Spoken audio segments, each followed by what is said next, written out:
Hey, I'm Coach Cassie, and I'm here to talk to you guys today about dressing properly for riding in the cold temperatures. Riding outside can be extremely beneficial as long as the road conditions allow, so if there's not too much ice or too much snow on the roads, you can definitely dress appropriately in order to still get some beneficial riding outside in the colder temps. So we're going to go temperature by temperature and discuss how to dress as the temperature keeps getting colder so that you're ready for the outdoors. So when you're talking about riding in temperatures from 45 to 55 degrees Fahrenheit, you really don't need a ton of heavy-duty layers. You just need to add on to what you normally would wear when you're riding outside in warmer temps. So we're going to start with a pair of shorts. I prefer to wear bib shorts, but you don't have to go the bib route. The other thing that you're going to make sure that you have is a good base layer. And this is something that's lightweight, it's breathable, it's not cotton, so it'll dry really quickly and it'll wick moisture away from your core. On top of that, we're going to layer a normal cycling jersey. And this is simply because it's easy to take off. You can stash this in a pocket if you get too warm. It's lightweight, but it also has pockets in it so that you can carry extra stuff if you need things along the route. So that's kind of our starting point. From there, we're going to add on some sleeves because we don't want our arms to get cold. 45 to 55 degrees is where it's starting to get a little bit cooler. If we're talking the fall, it's probably quite breezy. If we're talking the spring, then it might be cloudy and overcast, so you're not going to get as warm from the sun, so you need to protect your arms. These have a little bit of a fleece lining to them, so that helps insulate your arms as well. You can get ones that don't have the fleece lining, but I like the ones with the fleece because they're a little bit more all-purpose. You can wear them in colder temperatures than 45 to 55 as well, and they're going to keep you plenty warm. Now let's talk about keeping our legs warm. So you're wearing your normal shorts. With your shorts, they make these things called leg warmers, and you can see it's not a full tight, it only covers your leg. There's a zipper in the back, so it's easy to get them on and off. And the zipper also helps that if you're mid-ride and you decide that you're a little too warm or maybe the sun came out and the temperature rose, you don't have to take everything off like your shoes. To get these off, you just unzip them and pull them off, stash them in a back pocket, and then you're good to go. So these are very great for layering. They're also a little bit fleece-lined, so they're warm for cooler temperatures too. So on our feet, we definitely want to keep our feet and toes warm. So anytime it's under 55 degrees, I always go for a pair of wool socks. I like tall ones because then I make sure that my zipper leg warmers will overlap with my socks, so there's no exposed skin. When you're riding in the cold, you really want to avoid having exposed skin, so that prevents that. And these, since they're wool, are going to dry quickly, they're going to wick away moisture, and they're going to hold in the heat really well. 45 to 55 degrees, we still need to protect our hands, so we're going to put away our fingerless gloves and get out a lighter weight pair of full-fingered gloves. Now these have nothing fancy about them, there's no windstopper protection or anything, so they're really only good for that 45 to 55 degree range. You can go with a thicker glove, which we'll talk about in the next temperature range, and then you may just need to take them off at some point in the ride because your hands will be too warm. But if you have the ability to buy a few pairs of gloves, these are great because in Connecticut we often have temperatures in the 45 to 55 degree range, and these will be perfect for the entire ride. On top of your head, you're going to want to do an ear warmer. Some people will go with a hat, but I find that between 45 and 55, an ear warmer does the job because as you start climbing hills, which we know there's no shortage of here, you want some of that heat to be escaping from the top of your head so that you're not getting really sweaty. So a little fleece-lined ear warmer will do the job for that. The other thing is, last but not least, is little toe covers.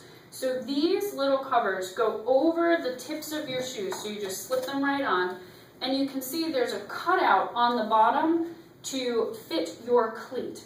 And these come cut out big enough to fit the biggest cleats. So your cleats may not be this big, but if they are, they will fit the cutout of these little toe covers. They also provide some reflective, dusk or dark, or if it's overcast and you want cars to see you, and they give you some good wind protection, so you don't need fancy Gore-Tex shoes. These basically turn your shoes into wind-protected footwear. So That's 45 to 55. Now let's say that you're venturing out and it's a little bit colder than that, maybe in the 32 degrees, so just at freezing, up to 45 degrees. We're going to keep things very similar, but now we're going to add a few layers to the mix. What you're doing is keeping your heat inside, but not getting too sweaty, because sweat causes you to get cold once you stop sweating. So from here, we're going to add a few more layers. We're going to add, first of all, a vest. And I love doing a vest because it has big pockets. There's tend to be very stretchy, so you can fit all of your nutrition inside. If you need to put a toolkit, or if you have layers that you're taking off that you want to put inside a pocket, definitely having a vest is going to help. And you can certainly wear the vest in the 45 to 55 degree range as well, because it'll give you a little wind protection on top. The other thing that we're adding is going to be a long sleeved base layer. So we're doing this long sleeve base layer because we're going to commit to keeping our arms warm. When it's a little bit warmer in that 45 to 55 degree range, having the arm warmers is nice, because if you get warm, you just pull them off and stick them in your pockets. If you get a little cold, you put them back on. So you have that option. Once it's under 45 degrees, you can really just commit to the long sleeve base layer. So you're going to do a long sleeve base layer, and then on top of that, you're now going to put your jersey on with your pockets. So you still have extra pockets going on underneath your jacket in case you need the storage.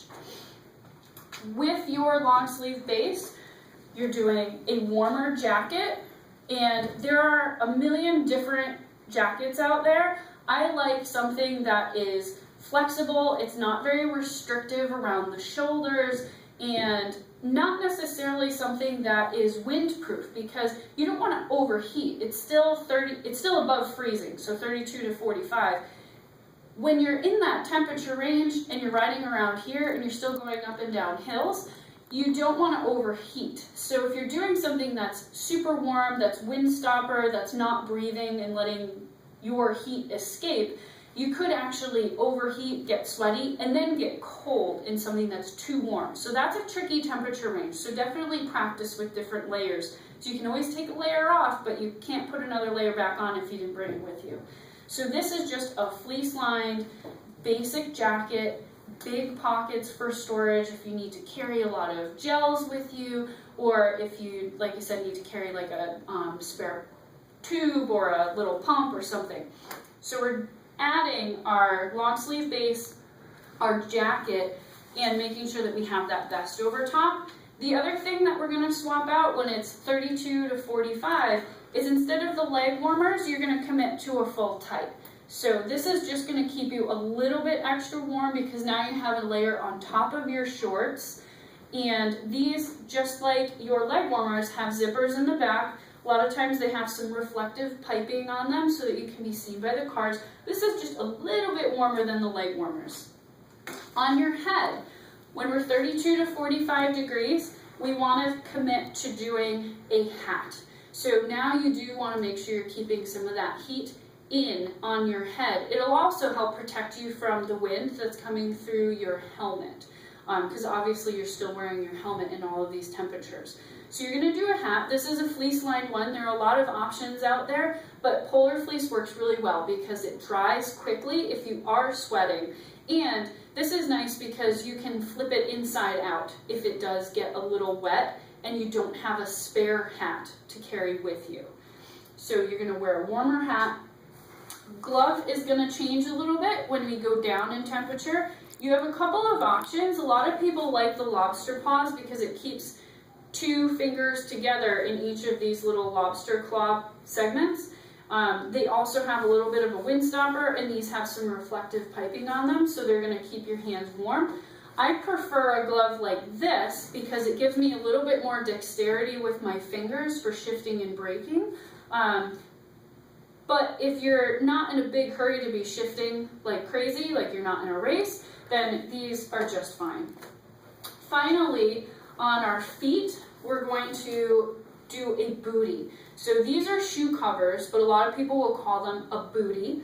Just like our toe covers, they have cutouts on the bottom. And these are bigger cutouts, so there's room for your cleat, but there's also a cutout for your heel so that you don't lose traction. If you're getting off your bike and you have to walk into a grocery store or a Quickie Mart or something, you can walk around in these pretty well in your cycling shoes. They also have a thick lining, so they're going to insulate your shoes really well, and they're waterproof. So if there's any wetness on the road, if there is a little bit of snow or slush, then these are going to protect you from that as well and keep your feet dry.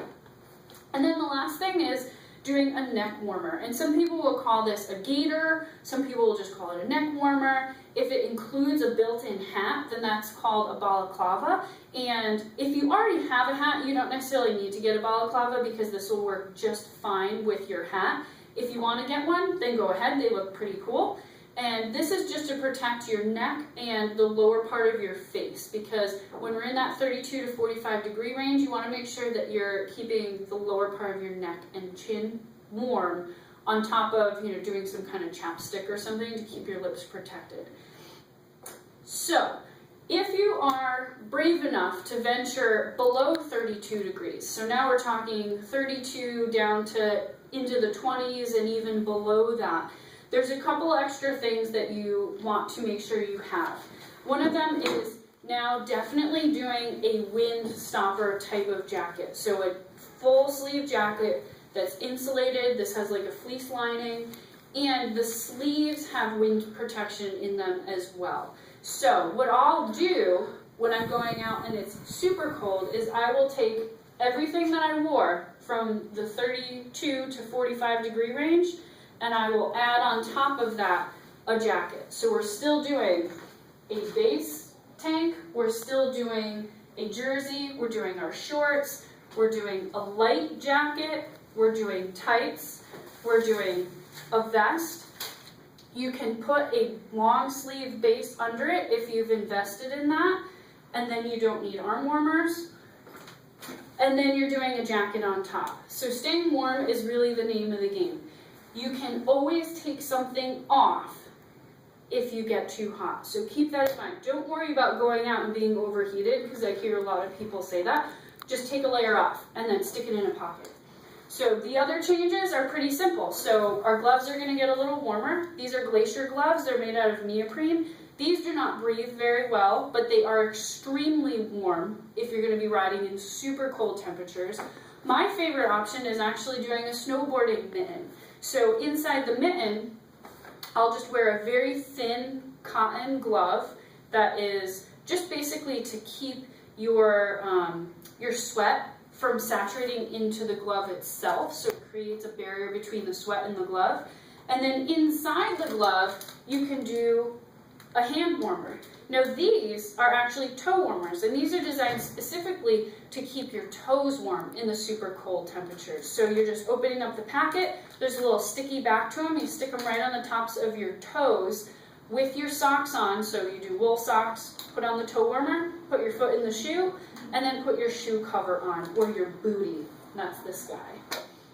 So those are your toe warmers.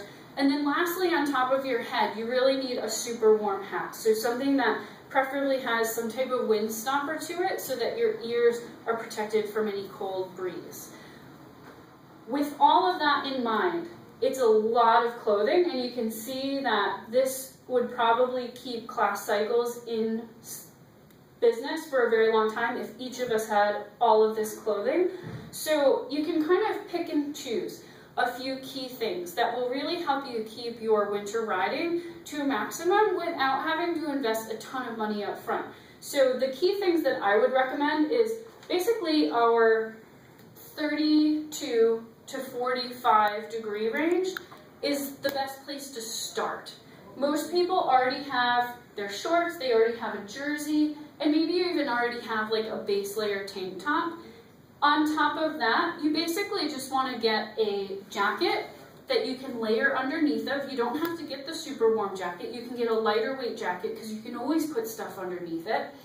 A vest is super important because this you're going to use almost all year round. Anytime there's a cool breeze, you can always use a vest. They don't really keep you warm, but what they do is they stop the wind from keeping you cold. They also provide great storage because the pockets are usually bigger. So those are the two key investments that I would make. Tights would be the next thing, and gloves. So if you could do a warm jacket, a vest, tights, and gloves, most of us have a warm hat laying around that we could throw on. You can throw hand warmers in, toe warmers in, and that's a good place to start, at least, for riding in the cooler weather. You know, other big investments are going to be doing the shoe covers, and these are really fancy ones. You don't have to get this fancy. You could get a more basic one that's more of a wind stopper, and that's going to still protect you in that 32 to 45 degree range. So the last thing is, when you are riding in the cold, we already talked about how it's very important to make sure you're staying dry. One of the ways that you can help keep your feet dry is by using just some basic baby powder. So you just squirt a little powder in the toes of your socks, shake them up a little bit, and then put them on. And the baby powder basically just keeps your feet a little bit drier so that that wetness doesn't cause them to get cold. And then the other thing is, when you're adding all of these layers to your person, you may find that when you put your hat on, now your helmet is really snug. So if you are in need of getting a new helmet, or if you like to have a spare helmet, I always make sure my spare helmet is actually one size bigger than my normal helmet, because that'll ensure that when I put it on, I have room for my helmet and a hat, because the hat could make your helmet feel too snug and it could give you a little bit of a headache. And no one wants to be out riding with a headache. Lastly is your shoes. If you have the ability to have more than one pair of cycling shoes, imagine that the wool socks and the toe warmers are probably not going to fit in your little tri-shoes, because those are meant to be pretty snug. So if you're going to invest in a pair of winter riding shoes, go a half size up in your riding shoes, and then make sure you try them on at the store with wool socks on, so you can make sure that you have plenty of room in the shoe for your feet, the socks, and toe warmers, because otherwise it can be really cramped, and if your toes are cramped, that can also make them colder. So I hope that that was very educational for everyone, and you know, like I said, you don't have to make a huge investment up front, but if you want to keep riding in the winter time, these are the things that will really make it the most pleasant for you, so you don't go out there and freeze.